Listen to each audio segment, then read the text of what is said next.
নমস্কার দর্শক বন্ধুরা, সায়ন্তন টিভির পর্দায় আপনাদের সকলকে স্বাগত। সাথে আছে আমি দীপান্বিতা। আলাপনের আরেকটি পর্বে আপনাদের সুস্বাগত। আশা করি সকলেই ভালো আছেন। আজকে আমাদের বিষয় হলো নারীর ক্ষমতায়ন। আমরা জানি ৮ই মার্চ গেল নারী দিবস। সে নারী দিবসে নারীর ক্ষমতায়ন নিয়ে আমরা আজকে কথা বলবো। আমরা কতটুকু এখনো স্বাধীন সে বিষয়টা উত্থাপন করার চেষ্টা করব আপনাদের সামনে। নারী দিবস গেল ঠিক আছে, কিন্তু আমরা এখন আগের তুলনায় অনেক বেশি আধুনিক, অনেক বেশি উন্নত। প্রতিটা ক্ষেত্রে নারীরা এখন স্বাধীন এবং কাঁধে কাঁধ মিলিয়ে আমরা কাজ করে চলেছি। সে হোক না সাংবাদিকতা, হোক সে পুলিশ, সে ডাক্তার, ইঞ্জিনিয়ার, প্রত্যেকটি পদে আমরা কাজ করে চলেছি। পুরুষদের সমতালে কাঁধে কাঁধ মিলিয়ে আমরা চলার চেষ্টা করছি। এই অবস্থায় এবং আধুনিক পৃথিবীতে সত্যি কি আমরা স্বাধীন? সত্যি কি আমরা সেই ক্ষমতায়ন নিয়ে যেহেতু কথা বলছি, সে পর্যায়ে আমরা কি সুরক্ষিত? রাতের বেলা চলার ক্ষেত্রে আমরা কি সত্যি একটু কুণ্ঠিত বোধ করি না? একটু কি আমাদের মনে ভয় আসে না যে এখন কি বাড়ি থেকে বের হওয়া আমাদের জন্য সেফ হবে? বেরোবো এখন বাড়ি থেকে? এই সংশয়টা কিন্তু শুধু আমরা নই, আমাদের পিতামাতা, বাড়ির আত্মীয় স্বজন সকলের মনে কোথাও না কোথাও গিয়ে দানা বাঁধে যে সত্যি কি আমার মেয়েটা রাত কটা বাজলো, কেন এখনো বাড়ি ফিরল না, কিছু কি তার সাথে হওয়ার সম্ভাবনা আছে? এই সংশয়গুলো যেদিন আমাদের মনে আর আসবে না, আমরা যাতে নির্দ্বিধায় রাতের অন্ধকারেও চলতে পারবো দিনের আলোর মতো, সেদিন সত্যিকার অর্থে নারী দিবসের সার্থকতা আসবে। আমরা সত্যি ওদিন বলবো যে আমরা সত্যি স্বাধীন। নারী দিবসের সম্পূর্ণ তাৎপর্য ও দিনটাতেই আমরা বলবো যে না, সত্যি আমরা স্বাধীন।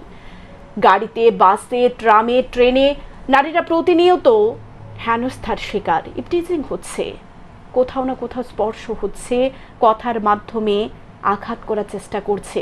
আমরা দেখতে পাই ধর্ষণের মতো জঘন্য ঘটনা আমাদের সমাজে উত্তরোত্তর বৃদ্ধি পাচ্ছে, যেটা সত্যি কাঙ্ক্ষিত নয়।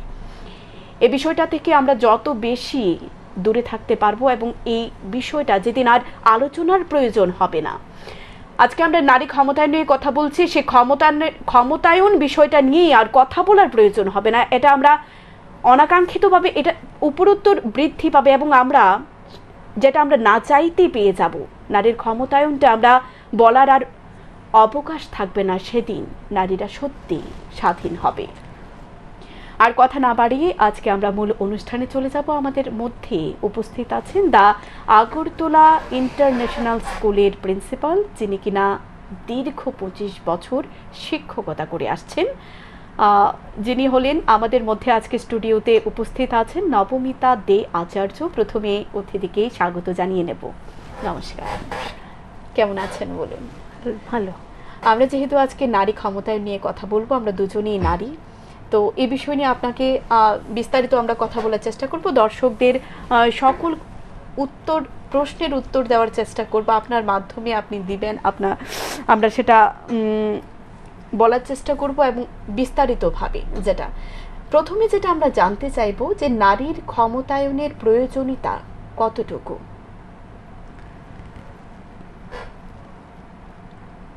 সত্যি বলতে উইমেন এম্পাওয়ারমেন্ট, যেটা আপনি বলছেন নারী ক্ষমতায়ন, বর্তমান যুগে এর মানে খুব ভেরি ইম্পর্ট্যান্ট। হ্যাঁ, কারণ দেখুন, একটা কনসেপ্ট হলো যে পুরুষ মানুষ রোজগার করবে, ঠিক আছে, তার পাশাপাশি যদি মহিলারা যদি কন্ট্রিবিউট করে ইন টার্মস অফ রোজগারের ক্ষেত্রে, তাহলে আমি মনে করি যে একটা সমাজের ভারসাম্যতা বজায় থাকে। আর শুধু তাই না, অনেক জায়গায় দেখা যায় যে স্পেশালি আন্ডার প্রিভিলেজ চিলড্রেনদের ক্ষেত্রে বা সোশিয়ালি ইকোনমিক্যালি ব্যাকওয়ার্ড যে কমিউনিটিগুলো আছে, ওদের মধ্যে যেটা দেখা যায় সেটা হলো যে মহিলারা যদি 2-4 পয়সা রোজগার করে, হ্যাঁ, সেই রোজগারের পয়সাটা ওরা সংসারের ক্ষেত্রে ঢালে। সম্পূর্ণভাবে। যে কোনো মানে বাচ্চাদের খাওয়া দাওয়া বলুন, বাচ্চাদের শিক্ষার জন্য বলুন, তার মানে কি মহিলা যখন রোজগার করছে, একটা মহিলা রোজগার দিয়ে তার ফ্যামিলি ধরুন আরও 8টা মানুষ 10টা মানুষ উপকৃত হচ্ছে। অপরপক্ষে দেখুন পুরুষ মানুষ যখন রোজগার করছে ম্যাক্সিমাম ক্ষেত্রে ওই ওই কমিউনিটির মধ্যে দেখবেন নিজেদের ওপরই ঢালছে। ধরুন নেশা বলুন, ওদের মধ্যে দায়বদ্ধতাও থাকে না যে আমার সন্তানের শিক্ষা নিয়ে, স্বাস্থ্য নিয়ে ভাবতে হবে। ও কিছুটা রিল্যাক্টেন্টই থাকে। তাহলে সেই পয়েন্টগুলোকে কনসিডার করে আমার মনে হয় যে সমাজের মধ্যে উইমেন এম্পাওয়ারমেন্ট পুরুষদের থেকেও বেশি জরুরি। আচ্ছা, নারীরা এখন কতটুকু সুরক্ষিত আমি এটা বলবো, যেটা আমরা দেখতে পাই বৈদিক যুগে গার্গী, মৈত্রী, অপলাদের মতো এমন নারীরাও ছিল। তারপর আমাদের সমাজ দেখেছে যে সতীদাহ প্রথা, দেখেছে পণ প্রথা, দেখেছে বাল্যবিবাহ। এই বাল্যবিবাহটা এখনও প্রচলিত, একটা জঘন্য অধ্যায় নারীরা বের হয়েছে, এবং ধর্ষণের মতো একটি জঘন্যতম জিনিস আমাদের সঙ্গে হয়ে থাকে। প্রতিনিয়ত আমরা কুণ্ঠিত থাকি, ভয়ে থাকি, কখন আমরা এমন একটি জঘন্য কাজের মধ্যে আমাদের যেতে হবে। সে জায়গায় দাঁড়িয়ে নারীরা এখন কতটুকু সুরক্ষিত বলে মনে করছে? সত্যি বলতে রিসেন্ট যে ঘটনাগুলো হয়েছে, আমি স্পেশালি পশ্চিমবঙ্গের রিসেন্ট ঘটনাটা সমস্ত ভারতবর্ষ থমকে গেছে। যে মহিলা মানে বেটি পড়াও বেটি বাঁচাও আমাদের স্লোগান ছিল। সেই স্লোগানের মধ্যে বেটিকে পড়িয়েও, বেটিকে ইন্ডিপেন্ডেন্ট করেও সুরক্ষার ক্ষেত্রে আমার মনে হচ্ছে কেন জানি আমার দেশ অনেকটা পিছিয়ে গেছে। শুধু এই ঘটনাটা না, আপনি পাশাপাশি আরও কিছু দেখবেন। আপনি স্টার্টিংয়ে বলছিলেন ইফটিজিংয়ের ঘটনা, ইফটিজিংয়ের ঘটনা, তারপর মহিলাদের মানে অশ্রদ্ধা করার ব্যাপারগুলো, সেগুলো ভীষণ কমন। দেখুন আপনি যে কোনো একটা ধরুন ওয়ার্ক প্লেসেই বলুন, সেখানে প্রথমেই দেখুন মহিলাদের আর পুরুষদের কাজের ক্ষেত্রে মানে মহিলাদের প্রথমেই হেয় করে দেখা হয়। মহিলা কি আর পারবে? যে কোনো আপনি প্রফেশনে দেখুন, মহিলা কি আর পারবে, কতটা পারবে, এই একটা মেন্টালিটি। বা আবার অনেক সময় দেখবেন মহিলা, আচ্ছা ঠিক আছে মহিলা, ও বেশি পারবে না, ওকে ওয়ার্কলোড দিও না। তো এই জিনিসগুলো আমার মনে হয় যে এগুলো এখনও বর্তমান, আর মহিলারা আজও সুরক্ষিত না। That is very true. সেই না হলে এত ধর্ষণ, এত জঘন্যতম ঘটনাগুলো আমরা দেখতে পেতাম না যদি সুরক্ষিত থাকতো মহিলারা। না, সবচেয়ে বড় কথা হলো যে একটা ধর্ষণ বা এই ধরনের ঘটনার পরে যা যা মানে রিপালকেশনগুলো হচ্ছে, যা যা যা ওদের কঠোর থেকে কঠোরতম শাস্তিও দেওয়া হচ্ছে, তারপরেও কেন বন্ধ হচ্ছে না? কোথাও একটা ল্যাপস আছে। না হলে একবার হলো, ওদের কি হলো, ওদের শাস্তি দেখে তো অন্য নেক্সট যারা ইনভলভ হচ্ছে ওরা তো এই কিছুটা হলেও তো ভয় পেত। কেন হচ্ছে না? কেন স্টপ হচ্ছে না? কোথাও একটা গলদ এখনও আমার দেশে রয়ে গেছে। আরেকটা বিষয় যেটা আমি বলতে চাইবো, আমাদের সমাজ ব্যবস্থায় একটি ধর্ষণের পরে দুরকম মানসিকতার মানুষ দুরকম মতামত ব্যক্ত করে। কেউ বলে খুব খারাপ হয়েছে, এটা হওয়ার ছিল না, এটা উচিত হয়নি। আবার কেউ বলছেন ও তো ছোট ছোট জামা কাপড় পরে, যেটা আউটফিট নিয়ে ওরা কথা বলে যে এভাবে চলে, রাতে বাড়ি থেকে বের হয়, আসার সময় নেই। এই বিষয়টাকে আপনি কিভাবে দেখছেন? দেখুন আমি মানে কি পরবো, আমার পোশাক, আমার রুচি, সেটা আমার ব্যাপার। আমার স্বাধীনতা, আমি স্বাধীন নারী, আমি স্বাধীনভাবে চিন্তা করার আমার অধিকার আছে। এখন কেউ ছোট ছোট জামা কাপড় পরলো, সুতরাং তার মানে এই না যে এজন্য ধর্ষণ হয়েছে। ধর্ষণ যারা করে এরা ছোট জামা পরলেও তাদের করতে পারে। আবার আপনি ঢাকা বুরখা পরে থাকলেও ধর্ষণ ধর্ষকই, ধর্ষকের আর কোনো নাম হতে পারে না। মানে আপনি যদি বলেন যে হ্যাঁ ধর্ষণ হয়েছে কারণ ছোট জামা পরেছে, এটা আমি বলবো lame excuses. This all are lame excuses. আপনি ধর্ষক, আর আপনি যে কোনো অবস্থাতেই মহিলাকে ওইভাবেই দেখেন, আর আপনি ধর্ষণই করবেন। একদম। আরেকটা বিষয় যেটা আমি বলবো, কোন কোন জায়গায় নারীর ক্ষমতায়নটা আরো বেশি হওয়া প্রয়োজন? একটা ভালো কোশ্চেন করেছেন আপনি। স্টার্টিংয়েই বলেছেন এমন কোনো মানে ফিল্ড নেই, এমন কোনো প্রফেশন নেই বর্তমানে, আপনি একদম লোয়ার লেভেল থেকে শুরু করে হায়ার লেভেল দেখুন, মহিলারা লোয়ার লেভেলে, এখন আমি দেখেছি ইন্ডিয়ান রেলওয়েতে মহিলা ড্রাইভারও আছে, একদম রেল লাইনম্যানও আছে, লাইনম্যানের জায়গায় মহিলাদের আপনি দেখতে পাবেন। পোস্টাল ডিপার্টমেন্টও মহিলাদের অ্যাজ এ পোস্টম্যান আগে ছিল, এখন পোস্ট ওমেনও বলতে পারেন নিয়োগ করা হচ্ছে। আপনি স্পেস রিসার্চ সেন্টারগুলো বলুন, মহাকাশ অভিযানেও বিভিন্ন মহিলারা মানে যুক্ত হচ্ছেন। বাট আমি মনে করি যে কিছু কিছু ইম্পর্টেন্ট জায়গা আছে যেগুলোতে মহিলারা আরও বেশি যদি আসে আরও মানে মহিলাদেরই ভালো হবে। ফর এক্সাম্পল ধরুন পলিটিক্সে যেরকমই হোক মহিলাদের, আমার কেন মনে হয় যে পুরুষদের তুলনায় মহিলাদের সংখ্যা কম, যদিও সেন্ট্রাল গভর্নমেন্ট এখন এটা 30% রিজার্ভেশন দিয়েছে, বাট আমার মনে হয় যতদিন অবধি মহিলারা এই ফিল্ডে না নামবে ততদিন অবধি না মহিলাদের জন্য বলার লোক কম পড়বে, নাম্বার ওয়ান। নাম্বার টু হলো পলিসি মেকার যারা করে পলিটিক্স, বা ধরুন যারা অ্যাডমিনিস্ট্রেটিভ জায়গাতে আছে, আইএএস, হ্যাঁ, সেই জায়গাগুলোতেও মহিলা আরও দরকার। পলিসি মেকিংয়ে যদি মহিলারা থাকে তাহলে মহিলাদের প্রতিনিধি হিসেবে মহিলাদের মানে সুবিধা অসুবিধা ওরা আরও ভালো করে ইলাবোরেটলি মানে সমর্থন করতে পারবে, and this is very good for the women also. আর আমি মনে করি যে শিক্ষকতার ক্ষেত্রেও মহিলাদের আরও আসা দরকার, কারণ আমি প্রথমেই আপনাকে বলেছি যে একজন মহিলা যদি শিক্ষিত হয় পরিবারে আরও 10 জনকে শিক্ষিত করে, সুতরাং মহিলাদের আরও বেশি শিক্ষার ক্ষেত্রেও আসা দরকার। তো আমার মনে হয় যে আমাদের যে সংশ্লিষ্ট অথরিটি ওদের, আমার মনে হয় যে মহিলাদের সুযোগ দেওয়া উচিত এই ফিল্ডগুলোতে, যেন আরও বেশি মহিলা জয়েন করতে পারে। একদম, আমরা জানি একজন মহিলা শিক্ষিত মানে গোটা সমাজ শিক্ষিত, সেই বিষয়টাই নজর দেওয়ার কথা। আরেকটা দুটো স্লোগানের কথা, যেহেতু আপনি স্লোগানের কথা বললেন, একটা কথা আমার মনে পড়লো যে আমরা বলি পুরুষ মহিলা সমান অধিকার, আবার সে জায়গায় দাঁড়িয়ে আমরা বলছি লেডিস ফার্স্ট। এই দুটো স্লোগানের মধ্যে কোথায় তফাৎটা, কোথায় বুঝতে পারেন?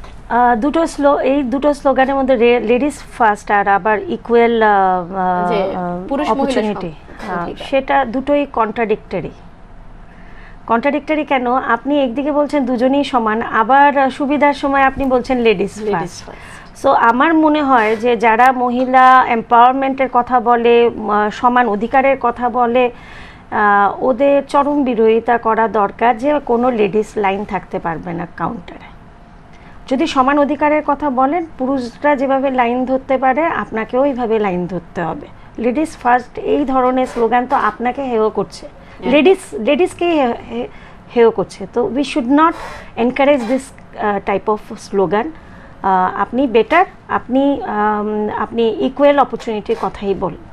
একদম, সেই সচেতনতা, যে মানুষের মধ্যে সেই সচেতন মনোভাবটা কোথাও কি কম? এটা কি আরো হওয়ার প্রয়োজন? অ্যাবসলিউটলি। আমরা অনেক সময় মানে ধরুন আপনি যেটা বললেন এখন যে লেডিস ফার্স্ট বলে অনেক পুরুষ মানুষ বা সমাজের অন্য ভাবছে যে না, মহিলাকে আমি একটু ফেভার করলাম, হ্যাঁ এটা তো ভালোই, বাট আনকনসিয়াসলি জেনে না জেনে এরা কিন্তু মহিলাকে হেয়ই করছে। কিন্তু আমরা মহিলারাও তা উপভোগ করছি এবং এটা করতে দিচ্ছি। হ্যাঁ, মহিলাদের মধ্যেও অ্যাওয়ারনেসটা কম, আরও সচেতন হতে হবে। বিরোধিতা এখানেও করা উচিত। কেন আপনি ফার্স্ট যাবেন? পুরুষ যদি দাঁড়াতে পারে, একজন সিনিয়র সিটিজেন যদি দাঁড়াতে পারে, পুরুষ যদি দাঁড়াতে পারে, আপনি কেন পারবেন না? আপনি কেন এখানে বেনিফিটটা নেবেন? তো আমার মনে হয় কাউন্টারগুলোতে একটা লাইন থাকাই দরকার। সেই আর নারী শিক্ষার ক্ষেত্রে, যেহেতু আমরা নারী ক্ষমতায়ন নিয়ে কথা বলছি, এই নারী ক্ষমতায়নে নারী শিক্ষার প্রয়োজনীয়তাটা কতটুকু? নারী শিক্ষার প্রয়োজনীয়তা সমস্ত পৃথিবীতে অনেক বেশি গুরুত্বপূর্ণ সমাজের উন্নতির জন্য, নেক্সট জেনারেশনের উন্নতির জন্য আর নারীর নিজের উন্নতির জন্য। নারী শিক্ষা আমাদের দেশে খুব একটা নতুন জিনিস না, আমাদের বৈদিক যুগ থেকেই আমাদের নারীরা শিক্ষিত। আপনি মৈত্রী, গার্গী, যাদের অবদান আমাদের বেদ রচনার ক্ষেত্রে ওনাদের অবদান যে কোনো কারণে সেটা অন্য ব্যাপার, যে মানে কিছুটা সময় একটা অন্ধকার যুগের মধ্যে দিয়ে আমরা গেছি, এখন আবার ফিরে এসেছি। আর ধরুন ব্রিটিশ আমলের পর থেকেও নারীদের অবস্থা বা নারী শিক্ষার অবস্থা যে কোনো এডুকেশনাল পলিসিতে নারী শিক্ষার ক্ষেত্রে ভীষণভাবে এমফেসাইজ করা হয়েছে। আর নারী শিক্ষা আমি মনে করি যে আরও বেশি এগিয়ে যাবে। সেই আরেকটা বিষয় আমি দেখতে পাই, বিয়ের পর বেসিক্যালি একটি বাচ্চা মেয়ে আমরা ছোটবেলা থেকে অনেক কষ্ট করে অনেক আদরে লালন পালন করি, বড় হওয়ার পর যখন আমরা বিয়ে দিই, বিয়ের পর যে পারিবারিক কলহ তার দ্বারা বিভিন্নভাবে নির্যাতিত হচ্ছে বিশেষ করে নারীরা, এবং দেখা যাচ্ছে এই কলহ, এই যন্ত্রণা সহ্য না করতে পেরে অনেক সুইসাইড অ্যাটেম্প করছে। এই বিষয়টা কিভাবে আরেকটু কমানো যায় বলে মনে করছেন? এক্ষেত্রে শিক্ষা আবার ফিরে আসছে, একটাই আপনার ট্রিটমেন্ট শিক্ষা, এডুকেশন। যে মহিলা ধরুন সামাজিক ভাবে মানে এডুকেশনাল সেক্টরে এগিয়ে থাকে, ঠিক আছে, মানসিক নির্যাতন যেটা আছে, যদি শিক্ষা থাকে মহিলা নিজেকেও ট্রিট করতে পারে এবং লড়াই করতে পারে কি করে নির্যাতনের এগেনস্টে রুখে দাঁড়ানো যায়, সেটা নিয়েও মহিলা চিন্তাধারা করতে পারে।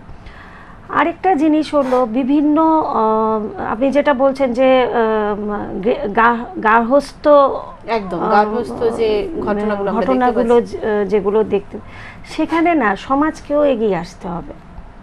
এই যে আমাদের যে একটা টেন্ডেন্সি পাশের বাড়িতে হচ্ছে, হ্যাঁ আমি চোখ বন্ধ করে রাখলাম, আমার তো মেয়ে না, ওইগুলো না আমাদের, আমার মনে হয় ওইগুলো আমাদের এখন রুখে দাঁড়ানো দরকার।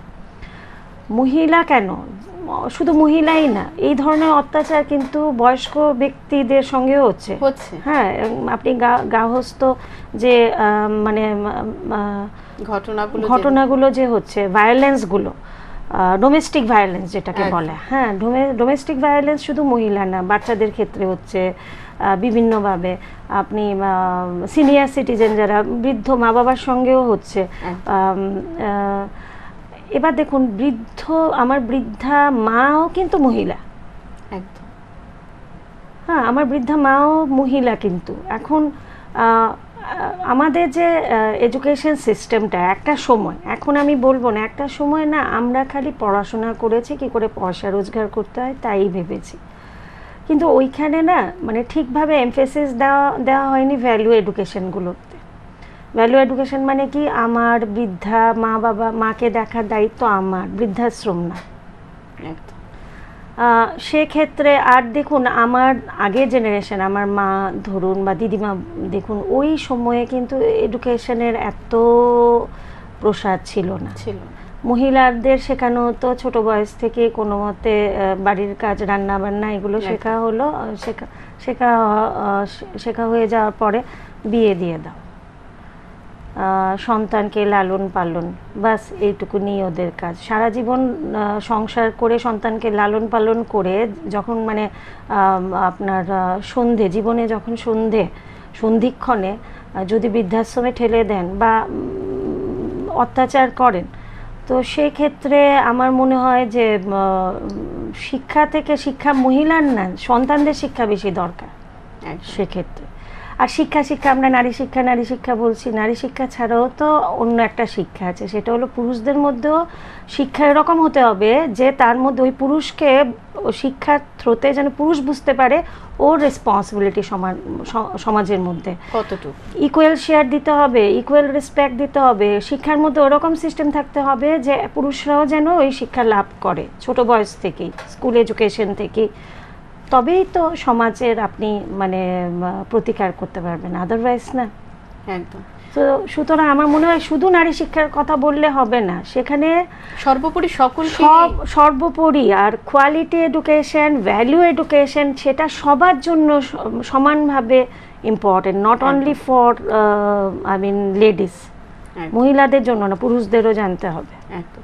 সেক্ষেত্রে আত্মনির্ভর মহিলা কতটুকু, এই ক্ষমতায়নের ক্ষেত্রে আত্মনির্ভর মহিলা হওয়া বা নিজে কিছু ইনকাম করা, শিক্ষার পর কিছু একটা সোর্স অফ ইনকামের একটা যে প্রসেস, যেটা এখনকার মেয়েদের মধ্যে খুব বেশি উজ্জ্বল এবং ওরা জানে, ওরা অনেক বেশি সচেতন যে আমাকেও কিছু করতে হবে, সে প্রবণতাটা কতটুকু প্রয়োজন বলে মনে করছেন? খুবই গুরুত্বপূর্ণ। দেখুন, আবার আমি বলবো যে ছোট বয়স, আমি ছোট থেকে শুরু করছি, ছোট বয়সে একটা ছেলে বা মেয়ে দুজন দেখুন কিভাবে ডেভেলপ হচ্ছে। ছেলে দেখবেন গাড়ি নিয়ে খেলছে, মেয়ে রান্নাবাটি খেলছে। তো ছোট্ট বয়স থেকে কিন্তু মহিলাদের মানে মেয়েদের মধ্যে প্রবণতা হলো ঘরের কাজ করা, রান্না বান্না করা। খুব কমই দেখবেন ওদের কোনো এরকম প্রফেশনাল কিছু নিয়ে খেলতে। তো আমি মনে করি যে এটা না, মহিলাদের, বাচ্চা মেয়েদের অবচেতন মনেই থাকে যে আমি ঘর করব, আমি রোজগার করব না। এখন সম্পূর্ণ উল্টে গেছে আমাদের এখন সমাজ ব্যবস্থাটা। আমার মনে হয় কি যে ছোট ছোট মেয়েদের না ওই রান্নাবাটি না কিনে দিয়ে ওদের প্রফেশনাল এডুকেশনাল খেলনাগুলো কিনে দিলে বেটার। ধরুন কোনো ডাক্তারের সেট, নার্সিং সেট বা এডুকেশনাল, ধরুন বিল্ডিং ব্লক, ওইগুলো, তাহলে মানে ছোট বয়স থেকেই কিন্তু ওরা কিন্তু ওপেন হয়ে যাচ্ছে ওই স্কিলটা, ওই প্রফেশনগুলোর প্রতি। আর রোজগারের কথাও ওদের মাথার মধ্যে আসছে। আরেকটা জিনিস হলো, আমরা না সবসময় কথা বলি যে ছেলে কি করে, মেয়ে দেখতে গেলে ছেলে কি করে, কত টাকা রোজগার করে, সেটা ভীষণ ইম্পর্টেন্ট, নো ডাউট। কিন্তু কজন জিজ্ঞেস করেন মেয়ে যে, আচ্ছা ঠিক আছে মেয়ে যে চাকরি করে, মেয়ে কত টাকা রোজগার করে? কেন ছেলের মাও তো জিজ্ঞেস করতে পারে। বুঝতে পেরেছেন? আপনার মনে হবে আমি মহিলা বিরোধী কথা বলছি, একদম মহিলা বিরোধী কথা বলছি না। মেয়ের মাও তো জিজ্ঞেস করতে পারে যে মেয়ে যে প্রফেশনে আছে, ঠিক আছে ও বাইরে যাচ্ছে, কাজ করছে, আমার কোনো আপত্তি নেই, কিন্তু কত টাকা রোজগার করে? আমার ছেলে যদি ইএমআই ভরে ফ্ল্যাটের বা গাড়ির, মহিলা আমার বৌমা কি ভরবে? তো ওই প্রশ্নগুলো তো এখান থেকে মানে আসে। আপনি যেটা বলেছেন লেডিস ফার্স্ট, তো এখানে আমরা ওই মহিলাকে ছেড়ে দিই, একদম মেয়ে রোজগার এটা আমরা ধরি না, একদম ভুল। আজকে মহিলা যদি ডাক্তার হয়, পুরুষ যদি ডাক্তার হয়, মহিলা আর পুরুষের সেম স্যালারি। তো সেই ক্ষেত্রে পুরুষের যদি দায়িত্ব থাকে সংসার চালানোর, বাড়ি ভাড়া, সব কিছু, মহিলাদেরও তো সেমভাবে নিতে হবে। শিক্ষা খালি নারী শিক্ষা হলে হবে না, তো সবার শিক্ষা, পুরুষদেরও ওইভাবে চিন্তা থাকা, পুরুষদেরও কিন্তু ওইভাবে ডেভেলপ হচ্ছে যে আমি আমার পুরো রোজগার দেখব, আমি বাড়ি করব, আমি গাড়ি করব। কেন পুরুষরা কেন ওইভাবে সমানভাবে ভাগ করে নেয় না? একদম সমানভাবে যেভাবে ভাগ করে নেয় না। আরেকটা বিষয় আমরা দেখতে পাই, প্রায় দেখা যায় যে একটা মেয়ে চাকরি করছে, বিয়ের একটা কন্ডিশন থাকে যে ওকে চাকরি ছেড়ে দিতে হবে, না হলে আরেকটা কন্ডিশন থাকে, কিন্তু মেয়ে চাকরি করুক যাই করুক বাড়ি এসে সব কাজ করতে হবে, কিন্তু একটা ছেলের ক্ষেত্রে সেটা হয় না। সে বিষয়ে কি বলবে? সে বিষয়ে আপনি উইদিন ফোর্টনাইট আপনি বদলাতে পারবেন না। সেই বিষয়টা যে ছেলে নিয়ে কথা বলছেন, ও নিশ্চয়ই দেখেছে ওর বাবাও তাই করেছে, একদম ওর বাবাও দেখেছে যে উনার বাবা তাই করেছে। তো সেটা পুরুষদের থেকে অনেক বেশি দরকার এই শিক্ষা, যে এই শিক্ষা দান করা মায়েদের। আপনি জানেন নিশ্চয়ই, মা হলো মানে প্রত্যেক শিশুর জীবনে প্রথম শিক্ষক। তো মাকে না প্রথম থেকে এই দায়িত্ব নিতে হবে যে আমার ছেলেকে না আমি মানে ওইভাবেই আমার মতোই আমি বড় করব। যে বাবা মানে তোমাকেও এরকম রান্নার কাজ শিখতে হবে, তোমাকেও ঘরের কাজ করতে হবে, গোছানো বা আমাকে হেল্প করা, এভাবে করতে হবে। কিন্তু মানে একটা টাইম ছিল না, আমার ছেলে বাবারে তুই বসে থাক, আমি সব করে দেব, আমি সব রেঁধে দেব, এভাবেই কিন্তু মানে আমার মনে হয় যে এই জায়গা থেকেই আমার শিক্ষা। আর শুধু তাই না, ঘরের কাজ না, দেখুন এটা আমি মানে আমার বার্তা, যারা ধরুন ছেলের মা, ওদের প্রতি বার্তা, যে ছেলেকে শেখান মেয়েদের কি করে রেসপেক্ট করবে। হ্যাঁ, ছেলেকে শেখান যে মেয়েদের কতটা অধিকার কি, আর মেয়েরাও মানুষ। হ্যাঁ, মেয়েরা শুধুমাত্র ওই ঘরের কাজ করার জন্যই বা গ্ল্যামারের জন্যই না, তাহলে না ওই ওই যে ধর্ষণ ওইগুলো ওই ধরনের যে সামাজিক যত অবক্ষয় সব রোধ হয়ে যাবে এমনি থেকেই। একদম। আমরা যেহেতু নারী ক্ষমতায়ন নিয়ে কথা বলছি, তো আমি একটু আপনার কাছে জানতে চাইবো যে নারী ক্ষমতায়নে যে শিক্ষাঙ্গনের ভূমিকা কতটুকু? স্কুল এডুকেশনে অনেক বেশি ইম্পর্টেন্ট প্রেজেন্টলি। আগে আমাদের কারিকুলামে ওরকম মানে উইমেন এম্পাওয়ারমেন্টকে খুব একটা গুরুত্ব দেওয়া হতো না। উইমেন এম্পাওয়ারমেন্ট কেন, জেন্ডার বায়াস আমাদের কারিকুলামটা ছিল। It was not against of gender bias. For example দেখুন, আমাদের বইপত্রগুলোর মধ্যে আগে, এখন রিসেন্ট, ভেরি রিসেন্ট বিভিন্ন বোর্ড বা আমাদের এডুকেশন পলিসিগুলো যখন সক্রিয় হয়েছে, বিভিন্ন বই বা আপনার কারিকুলামে অনেক চেঞ্জেস এসছে। আগে কি হতো দেখুন, আমাদের বাংলাতেই বলি, বাংলা ছড়ার কথা আপনার মনে আছে? কে দেখেছে দাদা দেখেছে, দাদা নট দিদি। একদম। খোকা যাবে শ্বশুর বাড়ি, ঠিক আছে, খুকি যাবে নট। তো এটা অনেক বছর আগের কথা বলছি। আর দেখবেন আপনি আমাদের বিভিন্ন বইয়ে, আমাদের কোর্স বুকগুলোতে দেখবেন আপনি শি থাকে না, হি থাকে। এক্সাম্পলগুলোতে হি থাকতো, গার্ল থাকতো না, বয় থাকতো। প্রত্যেক এক্সাম্পল, গ্রামার বলুন বা বলুন, ম্যাথস বলুন বা সোশ্যাল সায়েন্স বলুন, এগুলো এখন বদলে গেছে। স্পেশালি সিবিএসসি কারিকুলামে আপনি জেন্ডার বায়াসের এগেনস্টে কথা বলা হয়েছে। আর বিভিন্ন জায়গায় বিভিন্ন কারিকুলামে উইমেন স্কিল ডেভেলপমেন্টের কথা বলা হয়েছে। বিভিন্ন কোর্স চালু হয়েছে। আপনারা নিশ্চয়ই খুব একটা মানে সবাই খুব একটা অ্যাওয়ার না। বিভিন্ন স্কিল মেট্রিকুলেশন লেভেল থেকে প্রায় ধরুন near about 168 skill development subject আছে, বিভিন্ন স্কুল নিতে পারে। আমরা খুব বেশি হলে কী জানি, কম্পিউটার জানি, ধরুন ড্রয়িং জানি। এছাড়াও বিউটি পার্লার কোর্স থেকে শুরু করে মানে বিভিন্ন স্কিল ডেভেলপমেন্ট, হোম সায়েন্স থেকে শুরু করে মানে সেকেন্ডারি লেভেল থেকে অলরেডি ইন্ট্রো হয়েছে। আরেকটা হলো ভ্যালু এডুকেশনের ওপর বর্তমান কারিকুলাম স্কুলগুলো ভীষণভাবে জোর দেয়, যেটা খুব দরকার উইমেন এম্পাওয়ারমেন্টের ক্ষেত্রে। আরেকটা হলো লিডারশিপ। উইমেনের মধ্যে যদি লিডারশিপ স্কিলকে যদি ডেভেলপ না করা হয়, তাহলে কিন্তু এম্পাওয়ারমেন্টের ক্ষেত্রে কোনো মানে কাজ হবে না। আপনি কিন্তু এম্পাওয়ারমেন্ট শুধু সার্ভিসের কথাই কিন্তু চিন্তা করবেন না, আপনি কিন্তু চিন্তা করবেন ফিমেল উইমেন এন্টারপ্রেনারশিপও। হ্যাঁ, বর্তমানে অনেক মহিলা আছে যারা বিজনেসও করছে। তো যে কোনো ক্ষেত্রে কিন্তু leadership skill is very important. আর সেক্ষেত্রে আমি মনে করি যে একমাত্র স্কুল এডুকেশন, যেখান থেকে শুরু আমাদের যে সাইকিক ডেভেলপমেন্টটা, আমাদের মানসিক গঠন, চারিত্রিক গঠনটা কিন্তু ওই লেভেল, ওই বয়সেই শুরু হয়। সেক্ষেত্রে স্কুলের রোল প্রচণ্ড ইম্পর্ট্যান্ট। আর সেখানে লিডারশিপ, প্রত্যেকটা স্কুলকে লিডারশিপ স্কিল ডেভেলপমেন্ট করাতেই হবে মহিলাদের, গার্লস স্টুডেন্টদের। একদম। দীর্ঘ 25 বছর ধরে আপনি শিক্ষকতার সাথে যুক্ত, বহু ছাত্রীকে দেখেছেন, ছাত্রকে দেখেছেন, এবং বিভিন্ন পরিবেশের উপরে আপনি আপনার একটা নিজস্ব একটা এক্সপিরিয়েন্স আছে, আপনি দেখে এই জায়গায় এসে পৌঁছেছেন দীর্ঘ বছর। তো সে জায়গায় দাঁড়িয়ে আমি একটা কথাই বলবো যে বিভিন্ন পাঠ্যক্রমের মধ্যে নারীর ক্ষমতায়ন নিয়ে কী কী পরিবর্তন করা প্রয়োজন বলে আপনি মনে করছেন?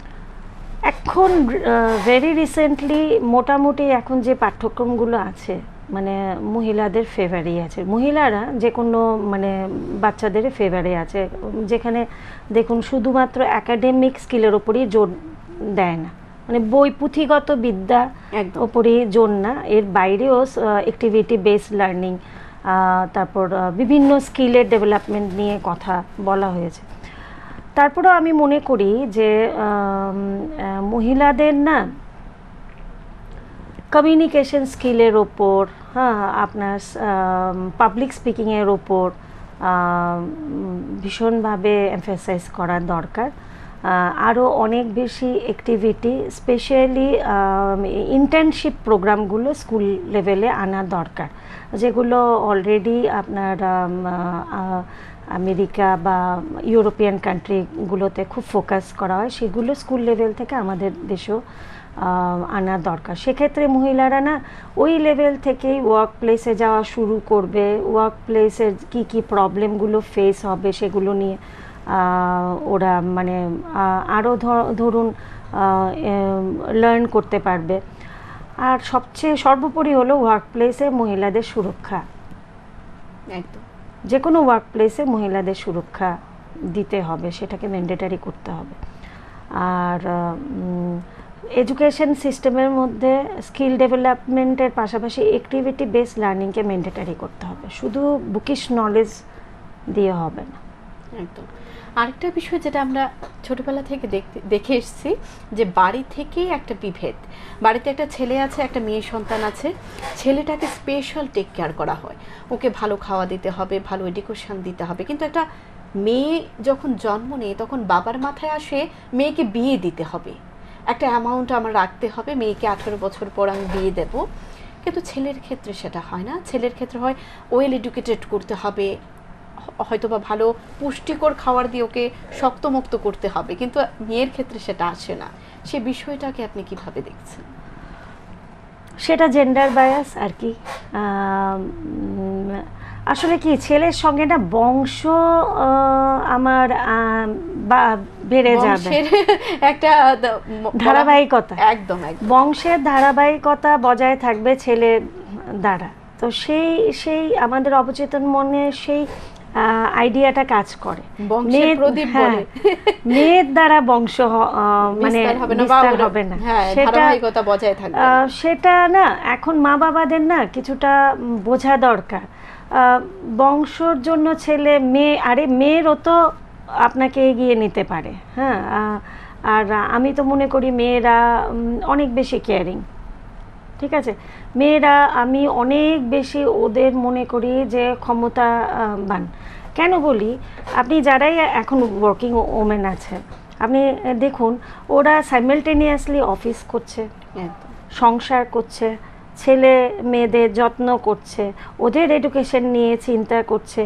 এন্ড অফ দ্য ডে ওদের কিন্তু নিজেদেরও সময় নেই। আর পুরুষ মানুষ, পাশাপাশি পুরুষ মানুষকে দেখুন কতটা দায়িত্ব নিচ্ছে, অফিস যাচ্ছে আসছে বা কাজ করছে।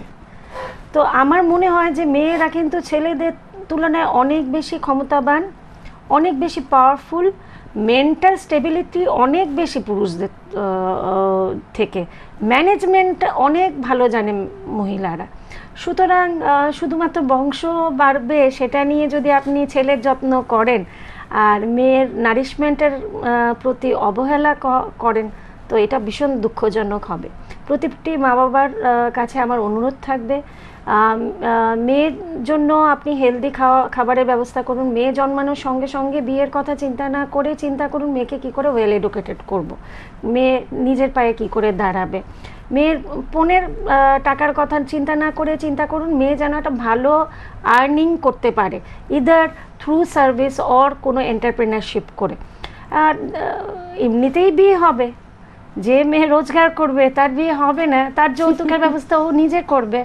আর ওই জায়গাতে বিয়ে দিয়েও কি হবে যে যৌতুকের বিনিময়ে আপনার মেয়েকে নেবে? একদম। যদি সত্যি আপনার মেয়েকে পছন্দ করে, ওর পার্সোনালিটি দেখে পছন্দ করবে, ওর স্কিল দেখে পছন্দ করবে, ওর ডেভেলপমেন্ট দেখে পছন্দ করবে, এডুকেশন দেখে পছন্দ করবে, ওই রকম ছেলের কাছে, ওই রকম পাত্রের কাছেই আপনাকে মেয়েকে দিন। একদম।